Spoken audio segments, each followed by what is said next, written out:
ఆమెకు electric auto, ఆమె అంటే మహిళకి ఎలక్ట్రిక్ ఆటో ఇవ్వాలి అన్న ఒక ఆలోచన ప్రభుత్వం చేస్తున్నదట.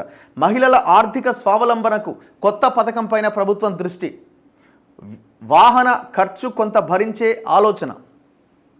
ఎలక్ట్రిక్ వాహనాల నూతన పాలసీని తీసుకొచ్చిన రాష్ట్ర ప్రభుత్వం మరో అంశంపై దృష్టి పెట్టింది.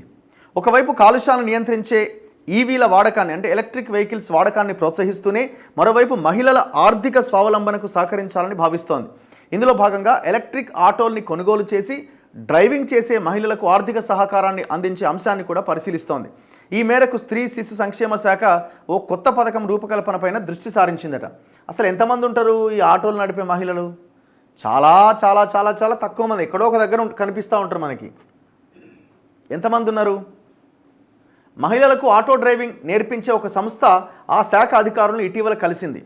మంచిదే, ఎందుకంటే వాళ్ళు కూడా ఆర్థికంగా కొంత బలోపేతం అవడానికి అవకాశం ఉంటుంది. ప్రభుత్వం ఈ పాలసీ తీసుకురావడం మంచిదే.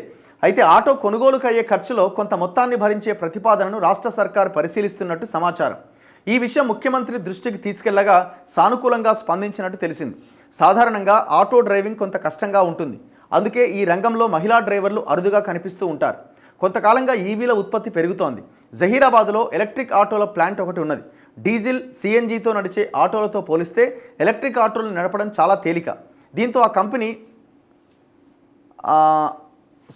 సోదర సంస్థ కలిసి ఇప్పటికే 20 మంది మహిళలకు హైదరాబాద్లోని కూకట్పల్లిలో ఆటో డ్రైవింగ్ నేర్పిస్తోంది. ఆటో డ్రైవింగ్ నేర్చుకున్న వారికి వేతనం ఇచ్చి నడిపిస్తోంది, కొందరికి అద్దె పద్ధతిలో కూడా ఇస్తోంది. సో బేసిక్గా చాలా చాలా తక్కువ మంది ఉంటారు మహిళలు ఆటో నడిపే వాళ్ళు. సో మనం వార్తలు కూడా చూస్తున్నాం, ఒక మహిళ ఆటో నడుపుతుంటే దాన్ని ఛానల్స్ వార్తగా వేసిన సందర్భాలు కూడా మనం ఎన్నోసార్లు చూసినాం. సో మంచి నిర్ణయమే.